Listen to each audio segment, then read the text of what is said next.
Dual is a randomized study comparing the paclitaxel-coated balloon Lithos from Acotec to the sirolimus eluting balloon Magic Touch from Concept Medical. We must have an optimal balloon angioplasty before we randomize. It's a one-to-one randomization.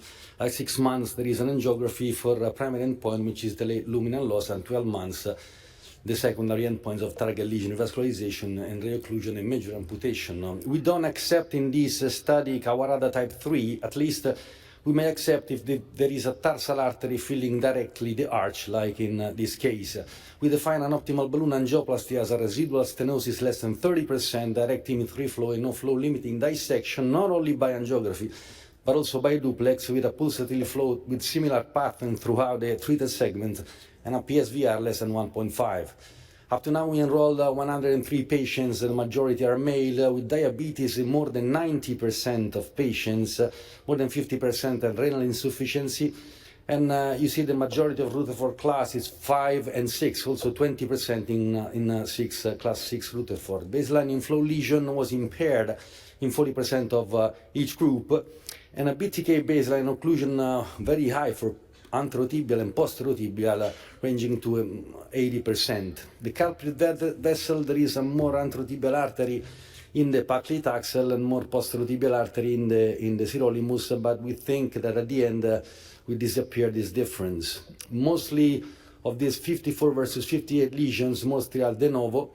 The baseline occlusion rate is what we have every day, so it's 80%, not 30%. 80% of occlusion at baseline, reference is 3.1. We use the length is more than 20 centimeters and Dcb diameter is 3.1 in both cases.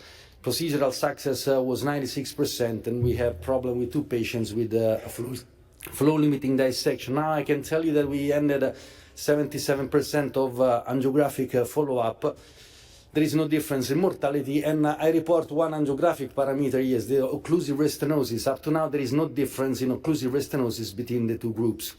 This is the cases, very complex anterotibial occlusion and also peroneal stenosis that we try to,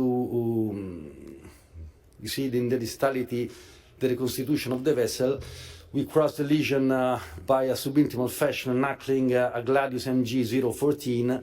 Then we take the diameter of the vessel, and then we predilate at 3.0. We check if our vessel preparation is fine with the duplex. There is no increase in the velocity. So we can apply the Magic Touch, in this case balloon. You see the result is optimal. And later we treat this peroneal stenosis with a Magic Touch balloon. You see these are the final results for both lesions, optimal, really optimal result. And you see at 6 months angiographic result, you can see what is the late luminal loss. This is more than 200 millimeters of lesions, and at 6 months the vessel is complete patent in the anterotibial, but also in this simple lesion of the peroneal artery.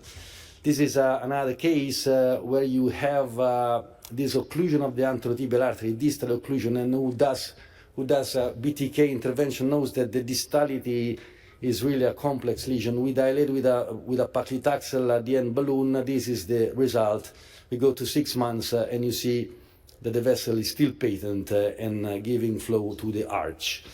So in conclusion, a Dcb is the proper, in my opinion, drug-eluting device to match BTK intervention. New study highlights the patency advantage of paclitaxel Dcb over POBA without its safety concern. The dual will provide a head-to-head comparison of paclitaxel and sirolimus, and we tried a dedicated interventional strategy, which is included in the study, will limit the procedural bias and will make the result, in my opinion, more reliable. Thank you.